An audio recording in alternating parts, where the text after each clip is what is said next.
Salut les amis, j'espère que vous allez bien. Pour ma part, ça va, alhamdulillah. Didier Drogba est l'un des rares footballeurs qui sont admirés par des millions de personnes aux quatre coins du monde. Mais connaissez-vous réellement l'histoire incroyable de son enfance? Sans beaucoup tarder dans l'introduction, passons tout de suite à l'histoire. Alors, avant de commencer, n'oubliez pas de vous abonner et d'activer la cloche de notification. Allez, let's go!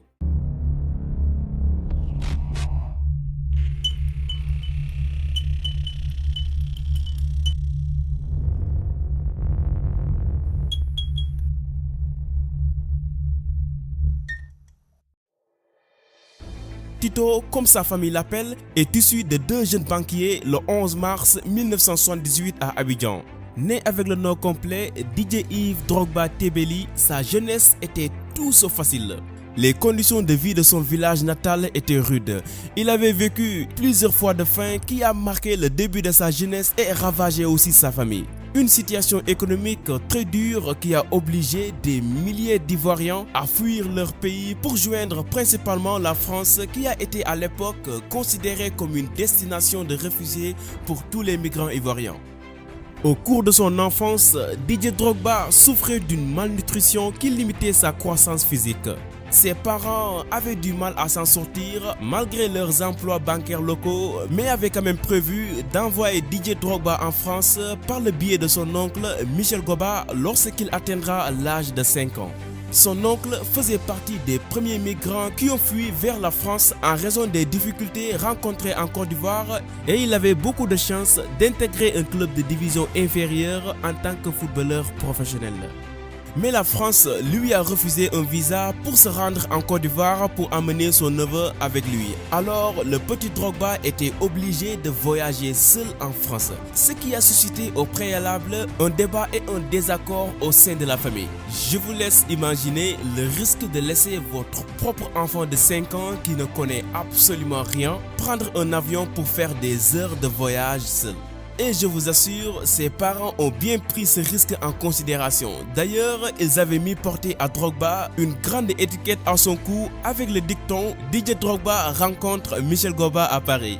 Tout le monde le regardait étrangement, mais quand même ça lui a permis de trouver facilement son oncle qui l'attendait à l'aéroport de Charles de Gaulle en France. Alors il faut noter aussi que tous ces risques et sacrifices que les parents de Drogba ont fait, c'était juste pour que leur fils puisse faire de bonnes études et trouver un bon job. Ils ne voulaient pas qu'il devienne footballeur comme son oncle, mais les points de vue sur l'avenir du petit Drogba étaient différents entre Michel Goba qui voulait que son neveu devienne un footballeur professionnel et les parents de Drogba qui voulaient que leur fils devienne banquier comme eux. Mais ils ont fini par trouver un accord sur le fait de combiner le football avec les études.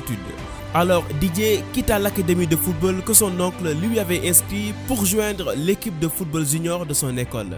Durant 3 ans après l'école, le petit Drogba s'entraînait et suivait aussi son oncle de ville en ville lors de ses transferts dans différents clubs. Mais malheureusement, le titre de son séjour s'expire et Didier Drogba avait un grand plaisir de retourner en Côte d'Ivoire. Il le manifestait très souvent. Lorsqu'on l'a récemment interrogé à ce sujet, il a dit ceci.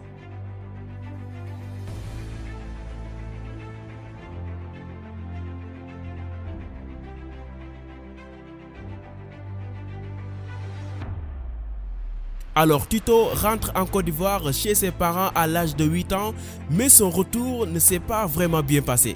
Son petit frère Joël venait à peine d'avoir 1 an et la situation qu'il avait laissée derrière lui continuait toujours de faire des ravages. La situation est telle que ses parents ne peuvent plus payer ses frais de scolarité, ce qui l'a poussé à suspendre ses études. À un moment donné, Didier Drogba commençait à jouer au football au niveau local.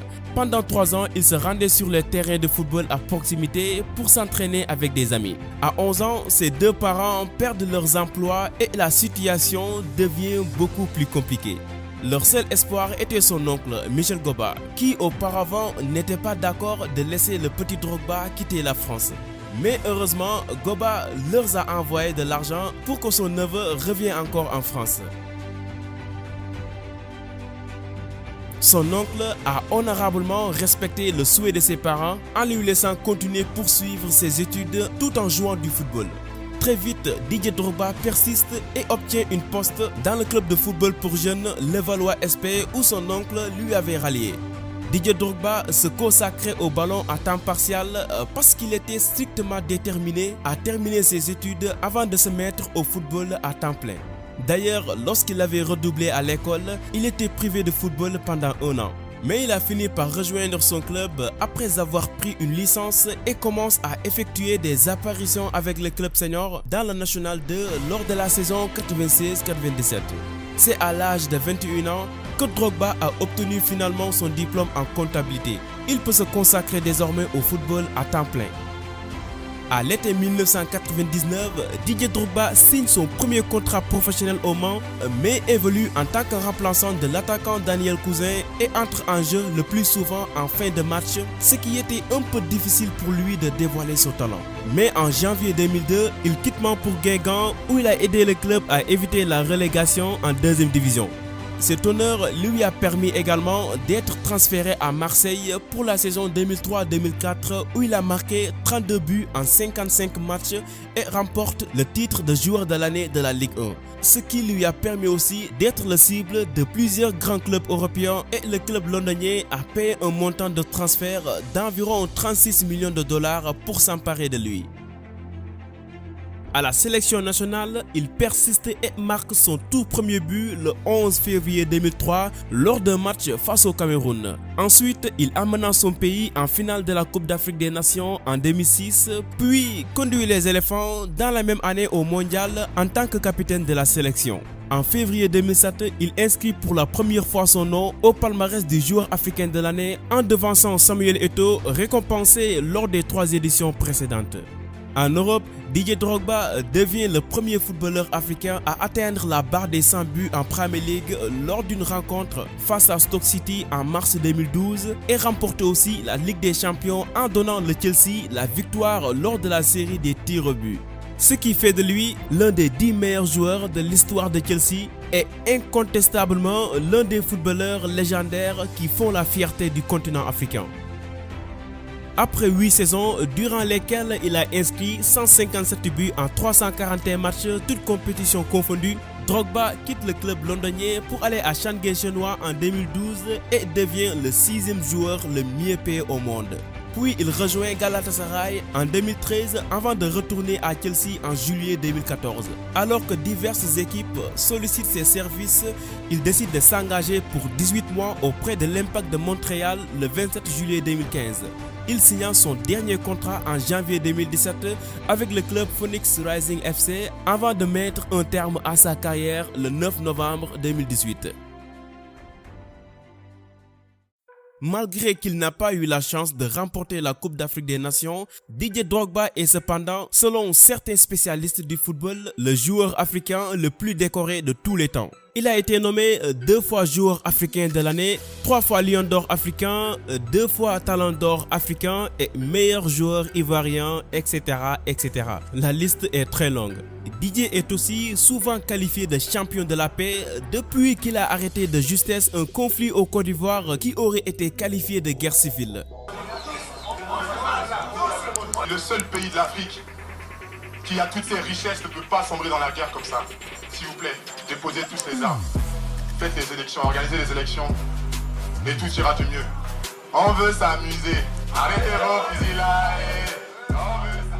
Grâce à son intervention héroïque, il a été classé dans la liste des 100 personnalités les plus influentes au monde du magazine Times. Bien qu'elle n'était pas d'accord que son fils devienne un footballeur professionnel, aujourd'hui la maman de Drogba est considérée comme la mère de l'équipe nationale ivoirienne. Elle dirige même une équipe de femmes qui cuisinent pour l'équipe et leurs supporters. Drogba s'est marié avec la Malienne Diakité Lala. Le couple a 3 enfants, dont Isaac Drogba, l'aîné, qui suit les pas de son père, Iman Drogba et Kieran Drogba.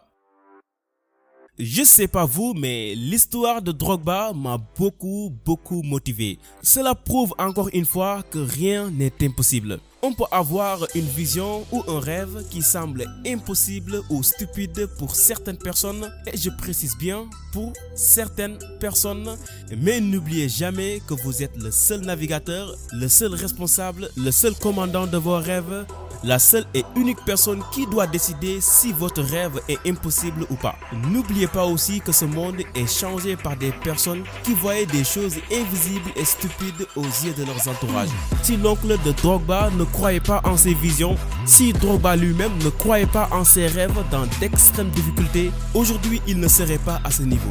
Croyez fermement en vous et montrez à tout le monde que ce qui est dans votre esprit est réalisable. Allez les amis, c'est ici que la vidéo s'achève. J'espère qu'elle vous a beaucoup inspiré. Si c'est le cas, n'hésitez pas de lâcher un gros pouce bleu et de la partager aussi, c'est la récompense. Si vous voulez aussi d'autres vidéos de ce genre, n'oubliez surtout pas de nous le faire savoir dans l'espace commentaire. Donc, je vous donne rendez-vous à la prochaine. Ciao!